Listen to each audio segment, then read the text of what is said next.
अस्सलाम वालेकुम स्टूडेंट्स, आप लोग मुझे बार बार कह रहे थे कि हमें पेपर पैटर्न बताएं कि किस तरीके से हम पेपर को अटेम्प्ट करें, किस तरह से हम पेपर को सॉल्व करें कि हमारे फुल मार्क्स आएँ। तो मैं आज आप लोगों को कुछ गाइडलाइंस दूंगी, कुछ बताऊंगी कि किस तरीके से आप लोग अपने पेपर को अटेम्प्ट करें, बोर्ड के पेपर्स को किस तरह से सॉल्व करें आप अपने बोर्ड के पेपर को, कि आपके मार्क्स जो हैं वो अच्छे आएँ, बेटर आएँ। एक तो सोल्यूशन मस्ट आपका एक्यूरेट होना चाहिए। मैथ्स में मेन सोल्यूशन होता है। अगर आपका स्टेप बाय स्टेप सारा प्रोसेस कंप्लीट है, फुल सोल्यूशन आपका सही किया हुआ है, कोई स्टेप मिस नहीं है क्वेश्चन में, तो आपके मार्क्स पूरे आएंगे। लेकिन नीटनेस मेन बात है, वो बहुत मैटर करती है, और पेपर प्रेजेंटेशन बहुत मैटर करता है आपका। उसकी बेस पे ही जो एग्जामिन कर रहा होता है, आपके पेपर को चेक कर रहा होता है, वो मार्क्स देता है। तो अगर आपका अटैम्प्ट किया हुआ पेपर अच्छा है, प्रेजेंटेशन अच्छी है, हर चीज़ विजिबल है, फुल वाजे हो रही है, तो वो और स्टेप्स भी बिल्कुल एक्यूरेट हैं क्वेश्चन को सॉल्व करने के, तो वो बिल्कुल भी आपके मार्क्स डिडक्ट नहीं होंगे। इवन के डेफिनेशंस भी अगर आपने प्रॉपर अटैम्प्ट किए हैं, एग्जांपल्स दिए हैं, डायग्राम्स बनाई हैं, तो आपके मार्क्स बिल्कुल डिडक्ट नहीं होंगे अगर आपने डेफिनेशन एक्यूरेट लिखी हुई है। लेकिन उसके लिए प्रेजेंटेशन वही बात की मेन मैटर करती है, पेपर को की नीटनेस मैटर करती है, और हर चीज़ का वाजे होना बहुत ज़रूरी है। तो ये तो बबल शीट है, ये तो आप लोगों को आपके स्कूल्स में भी गाइडलाइन दी होगी किस तरीके से सॉल्व करना है। फर्स्ट क्वेश्चन एमसीक्यूज़ के ऊपर बेस करता है, तो आपने एमसीक्यूज़ 15 एमसीक्यूज़ होते हैं मैथ्स के पेपर में, 75 मार्क्स के पेपर में 15 मार्क्स के एमसीक्यूज़ हैं। तो वो आप लोगों ने इस तरीके से बबल्स को फिल करना होता है। बबल्स फुल फिल होंगे जैसे ये किए हुए हैं इस पेपर के अंदर। कुछ इस बच्चे ने भी थोड़े थोड़े ये नज़र आ रहा है आपको स्पेस फिल नहीं की, लेकिन आप लोग इनको फुल ही फिल कीजिएगा, ये बाहर ना निकले। फर्स्ट क्वेश्चन, हर क्वेश्चन की 4 ऑप्शंस होती हैं, एक ऑप्शन को आप लोगों ने सेलेक्ट करना होता है, तो उसके अकॉर्डिंग ये 15 एमसीक्यूज़ इसी तरीके से आपने सॉल्व करने हैं। क्वेश्चन नंबर 1 तो एमसीक्यूज़ का हो गया, ये तो मोस्टली स्टूडेंट्स को पता ही होगा, तो ये इस तरह से सॉल्व करना है। अब मैं आप लोगों को बताती हूँ इसके पेपर में शॉर्ट क्वेश्चंस आप लोगों ने किस तरह सॉल्व करने हैं। यहाँ से अब आपका सब्जेक्टिव पार्ट स्टार्ट हो रहा है। सब्जेक्टिव पार्ट, सबसे पहले आपने मार्जिन लाइन ड्रॉ करनी है पेपर के एक तरफ। ये एक साइड पे देखें, स्पेस आप एटलीस्ट इतनी स्पेस ज़रूर छोड़ें, क्योंकि क्वेश्चन नंबरिंग इधर देनी होती है, तो क्वेश्चन नंबरिंग के लिए ये स्पेस आप छोड़ दें। और इस साइड पे कोई लाइन, मार्जिन लाइन लगाने की ज़रूरत नहीं है, ठीक है। लेफ्ट साइड पे आपने मार्जिन लाइन ड्रॉ करनी है, और राइट साइड पे आपको कोई ज़रूरत नहीं है मार्जिन लाइन ड्रॉ करने की, आपके पास स्पेस है। अगर आप करना चाहते हैं तो बेशक कर दें, अदरवाइज़ मैथ्स में इतनी ज़रूरत नहीं होती, मैथ्स के पेपर में। तो अब क्वेश्चन नंबर 2, 3 और 4 ये शॉर्ट क्वेश्चंस होते हैं। 9 क्वेश्चंस आपको हर पार्ट में दिए हुए होते हैं, क्वेश्चन नंबर 2 में भी, क्वेश्चन नंबर 3 में भी, क्वेश्चन नंबर 4 में भी। 9 पार्ट्स ईच क्वेश्चन में गिवन होते हैं आपको, और आपने 6 पार्ट्स ईच क्वेश्चन से अटैम्प्ट करने होते हैं। तो अब ये सब्जेक्टिव पार्ट क्योंकि है, क्योंकि शॉर्ट क्वेश्चंस हैं। इन क्वेश्चंस में आपके पास डेफिनेशंस भी होती हैं और शॉर्ट क्वेश्चंस भी होते हैं, मतलब मिक्स होता है। तो क्वेश्चन नंबर 2, अब सब्जेक्टिव पार्ट जिस तरह स्टार्ट करना है, तो देखें जिस तरह हेडिंग दी हुई है इस बच्ची ने, बिल्कुल इसी पैटर्न को आप लोगों ने फॉलो करना है। सब्जेक्टिव पार्ट 1 हम करने लगे हैं। शॉर्ट क्वेश्चंस हैं इसलिए उसने हेडिंग दे दी। देखें इसके नीचे 2 लाइंस प्रोमिनेंट करने के लिए लगाई हुई हैं, क्योंकि क्वेश्चन नंबर 2 हम स्टार्ट कर रहे हैं, क्वेश्चन नंबर 2 के पार्ट स्टार्ट कर रहे हैं, तो क्वेश्चन नंबर 2 इस तरह से हेडिंग दी। अब क्वेश्चन नंबर 2 का जो पार्ट आप लोग अटैम्प्ट करेंगे, 9 पार्ट्स में से 6 आपने सेलेक्ट करने हैं, और जो क्वेश्चन आप लोग अटैम्प्ट करना चाहेंगे वो क्वेश्चन, उसकी नंबरिंग आपने देनी है। अब इसने क्वेश्चन नंबर 2 का फर्स्ट पार्ट जो था वो इसने अटैम्प्ट किया है, तो आपने इस तरीके से ये हाईलाइट करना है फर्स्ट पार्ट को, क्योंकि क्वेश्चन लिखने का टाइम नहीं होता, तो इसीलिए जस्ट आप ये प्रोमिनेंट करेंगे इस तरह से नंबरिंग देके, और साइड्स पे 2 लाइंस लगा दें ताकि ये प्रोमिनेंट हो सके। अब फर्स्ट जो क्वेश्चन था वो था सिंगुलर मैट्रिक्स और नॉन सिंगुलर मैट्रिक्स था। तो देखें इस बच्ची ने किस तरह से सिंगुलर मैट्रिक्स की डेफिनेशन लिखी, और उसके बाद फ़ौरन से इसने एग्जाम्पल मेंशन किया। हर डेफिनेशन के साथ आपने एग्जाम्पल मस्ट देनी है। 2 मार्क्स की डेफिनेशन होती है एक, तो अगर आप एग्जाम्पल दे देते हैं तो वो 2 मार्क्स फुल मिल जाएंगे आप लोगों को। अगर आप लोग एग्जाम्पल नहीं देते तो 0.5 डिडक्ट हो जाएंगे आपके मार्क्स हर डेफिनेशन में से। देखिए नॉन सिंगुलर मैट्रिक्स की डेफिनेशन के लिए फिर उसने हेडिंग दी, उसी तरह नीचे हाईलाइट करने के लिए 2 लाइंस उसने ड्रॉ की हैं, और उसको भी डिफाइन करने के फ़ौरन बाद ही ये एग्जांपल दी हुई है नॉन सिंगुलर मैट्रिक्स के लिए भी। अब ये क्वेश्चन अटैम्प्ट करने के बाद उसने फर्स्ट पार्ट अटैम्प्ट करने के बाद 4th पार्ट अटैम्प्ट किया है, यानी क्वेश्चन नंबर 2 का 4th पार्ट अटैम्प्ट किया, तो उसने नंबरिंग क्या दी 4। तो आप लोगों ने भी इसी को ही फॉलो करना है, मतलब जो पार्ट आप क्वेश्चन नंबर 2 का सिलेक्ट करेंगे, नंबरिंग आपने उसी की देनी है, और उसको हाईलाइट करने के लिए साइड पे 2 लाइंस। अब ये जो क्वेश्चन था ये उसने फुल अटैम्प्ट किया, देखिए आपके सामने ये सॉल्व किया हुआ है फुल क्वेश्चन, और सॉल्व करने के बाद जब एंड पे जो आंसर है उसको प्रोमिनेंट करने के लिए देखें हाईलाइट कर दिया है मार्कर से, उसको प्रोमिनेंट किया गया, ब्लॉक बना दिए, बॉक्स बना दिए, बॉक्स में उसको प्रोमिनेंट कर दिया। तो आप लोगों ने भी बिल्कुल इसी पैटर्न को फॉलो करना है। नेक्स्ट उसने पार्ट 7 सॉल्व किया, ये 7 क्वेश्चन सॉल्व किया, फुल सामने आपके सॉल्व हुआ है। फिर उसी तरीके से उसने नेक्स्ट 9 पार्ट सॉल्व किया है। जो पार्ट उसने सॉल्व किया उसी के ही उसने सोल्यूशन यानी उसकी ही हेडिंग दी है और उसी तरह उसको प्रोमिनेंट करने के लिए लाइंस लगाई हैं। क्वेश्चन फुल नहीं लिखा, जस्ट क्वेश्चन की मेन जो थी स्टेटमेंट इक्वेशन थी वो उसने लिखी और लास्ट में आंसर को ज़रूर प्रोमिनेंट करना है बॉक्स बना के ताकि वो प्रोमिनेंट हो जाए। देखिए ये कितना अच्छा पेपर अटैम्प्ट किया हुआ है, इतनी अच्छी प्रेजेंटेशन है इस पेपर की।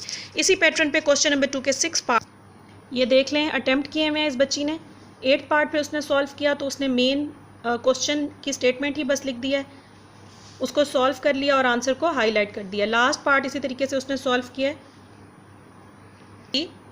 हाईलाइट किया आंसर को ब्लॉक बना के सोल्यूशन के बाद। देखिए नीटनेस है, कोई इसमें मतलब ऐसा नहीं है कि कोई स्टेप मिस हो, कोई क्वेश्चन का समझ ना आ रही हो, किसी स्टेप की कुछ कटिंग की हुई हो। तो आप लोगों ने प्रेजेंटेशन अपने पेपर की बिल्कुल इसी तरीके से ही रखनी है।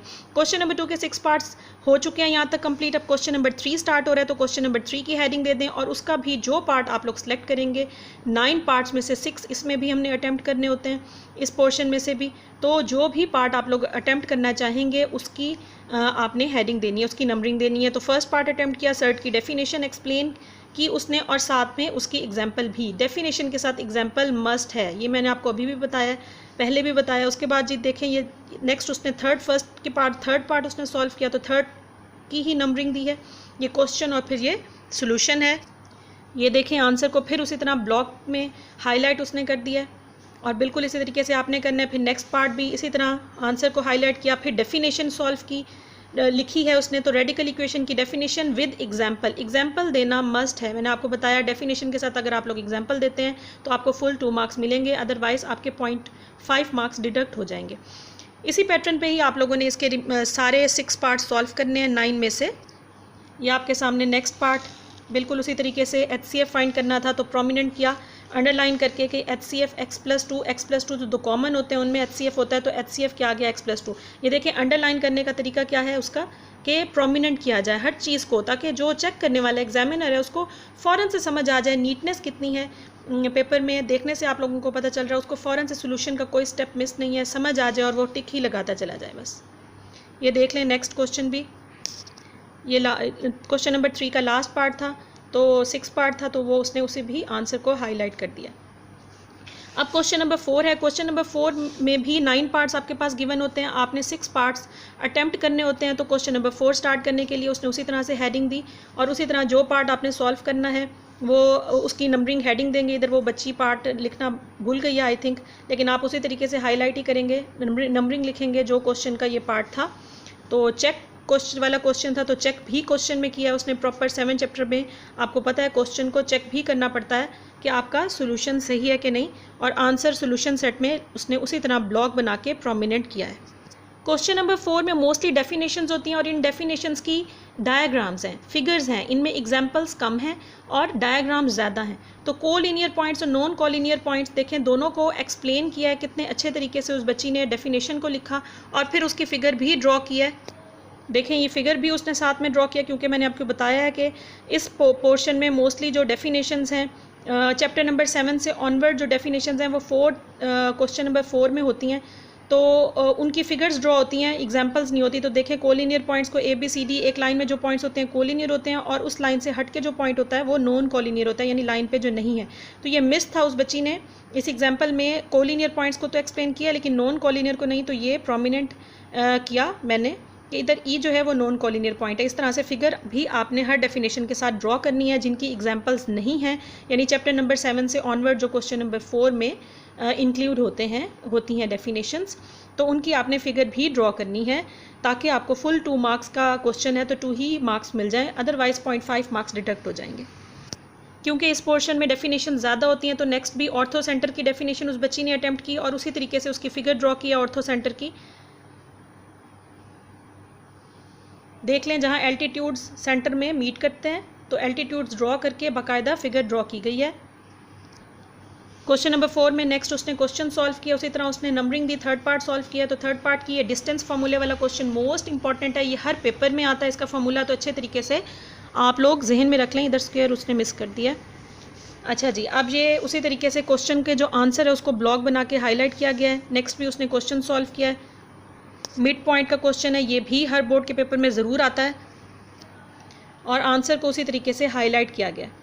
नेक्स्ट उसने डेफिनेशन लिखी है कंग्रेंट ट्रायंगल्स की। कंग्रेंट ट्रायंगल्स की डेफिनेशन के बाद क्योंकि फ़िगर बनानी बहुत ज़रूरी होती है, क्वेश्चन नंबर 4 के जितनी भी डेफिनेशंस हैं उनमें फ़िगर इंपॉर्टेंट है बनानी, डायग्राम बनानी इंपॉर्टेंट है, क्योंकि उनकी एग्जांपल के तौर पर हम उसी को शो करते हैं। तो कंग्रेंट ट्रायंगल्स की देखें, ये दो उसने ड्रॉ की और उनको एक्सप्लेन भी किया है कि बाकायदा कि इनकी साइड्स भी मैच हो रही हैं दोनों ट्रायंगल्स की और इनके एंगल्स भी सेम हैं।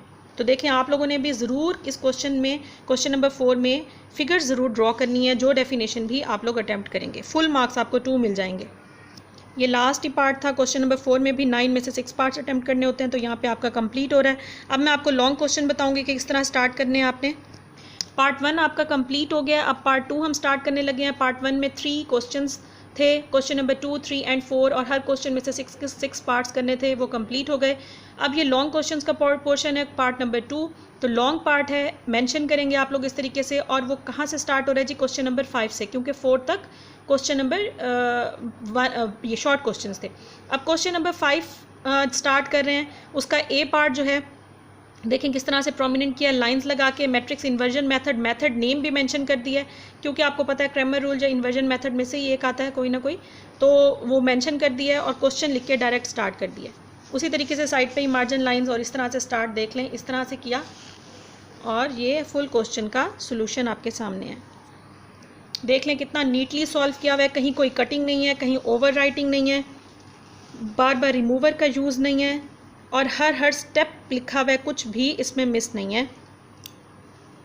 एक बस इसमें बच्ची ने थोड़ी ध्यान नहीं दिया, ये जो इक्वलिटी का साइन होता है ये लाइन के साथ लगाया जाता है, ये इसमें बस उसने ध्यान नहीं दिया। देखें लास्ट में आंसर को फिर ब्लॉक से प्रोमिनेंट किया है, देखते ही पता चल रहा है पेपर को कुछ जहन एग्जामिनर को कोई प्रॉब्लम ही नहीं हो रही। लॉन्ग क्वेश्चंस में हर क्वेश्चन के 2 पार्ट्स होते हैं, तो ए पार्ट के बाद नेक्स्ट उसने उसी का ही बी अटेम्प्ट किया। आपने इसी तरीके से बी पार्ट लिखना है और उसको प्रोमिनेंट करना है, ऐसे ही लाइंस लगा के और बी की इक्वेशन लिख दी और फिर उसका सोल्यूशन स्टार्ट कर दिया है। बिल्कुल उसी तरीके से देख लें, इक्वलिटी का साइन साथ साथ ही चल रहा है, ये लाइन के साथ होना चाहिए। आंसर को फिर उसी तरह मेंशन किया ब्लॉक में। अब ये क्वेश्चन नंबर 5 हो गया। लॉन्ग क्वेश्चन हमेशा आपने 2 अटैम्प्ट करने होते हैं लॉन्ग, और एक कंपल्सरी होता है थ्योरम, यानी 3 टोटल होते हैं इस पोर्शन में से। तो एक लॉन्ग हमारा यहाँ पे कंप्लीट हो गया है ए बी पार्ट समेत। अब हम देखेंगे जी दूसरा लॉन्ग। ये क्वेश्चन नंबर 7 उसने अटैम्प्ट किया, पहले उसने 5 अटैम्प्ट किया था, 6 उसने अटैम्प्ट नहीं किया, फिर 7 अटैम्प्ट किया, 7 के भी 2 पार्ट्स किए हैं। ए पार्ट ये फुल सॉल्व किया हुआ है, आपके सामने है, 4 चैप्टर में से है ये,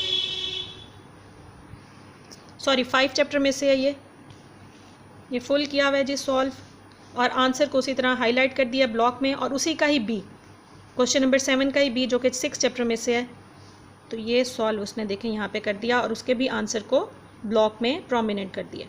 अब ये 2 क्वेश्चंस हो गए जी कंप्लीट ए बी पार्ट समेत। अब हम करेंगे कंपल्सरी क्वेश्चन जो कि थ्योरम का क्वेश्चन है। इस क्वेश्चन में यानी लॉन्ग पार्ट में से आपने 2 questions complete A B part समेत करने होते हैं और साथ में एक कंपल्सरी क्वेश्चन थ्योरम का करना है। ये क्वेश्चन नंबर 9 ये कंपल्सरी क्वेश्चन है, थ्योरम का क्वेश्चन है। 2 थ्योरम्स होते हैं, उनमें से एक आपने सेलेक्ट करना होता है, तो इसने ए सेलेक्ट किया है, इसलिए उसने मेंशन कर दिया क्वेश्चन नंबर 9 का ए पार्ट। बिल्कुल उसी पैटर्न पे जिस तरह आपके बुक में दिया हुआ होता है, साइड पे फिगर ड्रॉ हुई भी होती है।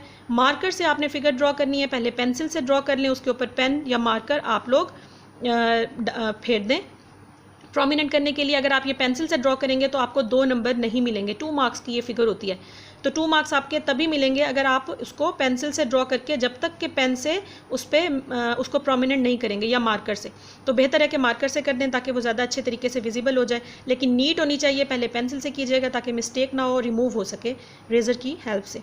साइड पे गिवन प्रूफ बिल्कुल इस फिगर के साइड पे जैसे आपकी बुक में दिया हुआ होता है बिल्कुल उसी तरह कंस्ट्रक्शन, और उसके बाद कंस्ट्रक्शन में स्टेटमेंट्स और रीजंस जैसे ये हाईलाइट हुई हुई है लाइंस की फॉर्म में, बुक में भी ऐसे ही आपका होता है हाईलाइट हुआ हुआ, बिल्कुल उसी तरीके से आपने फुल एंड तक करना है।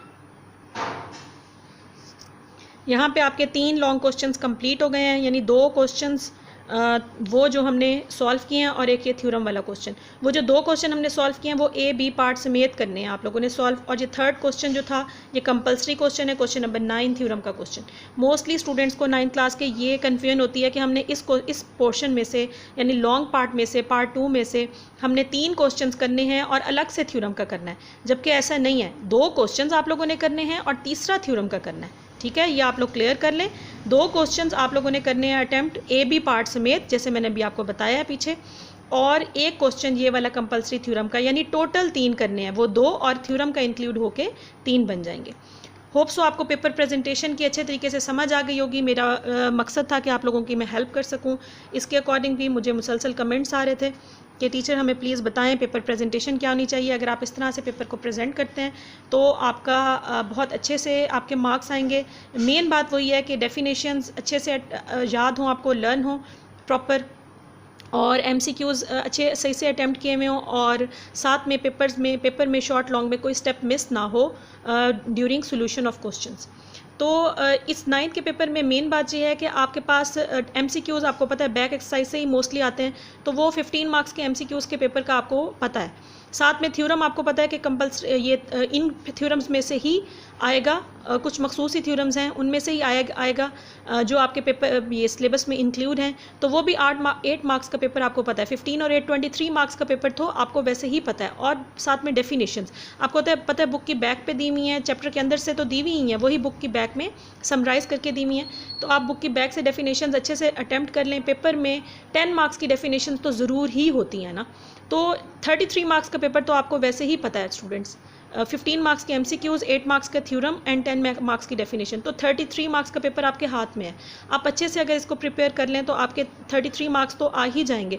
और साथ में फिर बाकी तो आपने करना ही है, शॉर्ट क्वेश्चन लॉन्ग क्वेश्चन, तो उसमें थोड़े बहुत डिडक्ट हो भी जाएँ मार्क्स, कुछ ना कुछ मिल ही जाएंगे आप लोगों को। अगर आप अच्छे से पेपर अटैम्प्ट करते हैं तो सारे ही मिल जाएंगे। तो बताने का मकसद ये है कि ये 33 मार्क्स का पेपर आपको पता है, और बाकी भी आप अच्छे से तरीके से तैयारी करें ताकि अच्छे से आपके 75/75 मार्क्स आ जाएं, क्योंकि मैथ्स और फिज़िक्स ये 2 सब्जेक्ट्स ऐसे होते हैं जिसमें फुल आते हैं मार्क्स। होप सो आपको वीडियो हेल्पफुल लगी होगी, आपके लिए ईजी होगा अब पेपर अटैम्प्ट करना। चैनल पे न्यू हैं, अभी तक सब्सक्राइब नहीं किया तो सब्सक्राइब कर लें, बेल आइकन पे क्लिक कर दें ताकि मेरी नेक्स्ट वीडियो अपलोड होती है आपके पास नोटिफिकेशन पहुंच जाए। अल्लाह हाफिज़।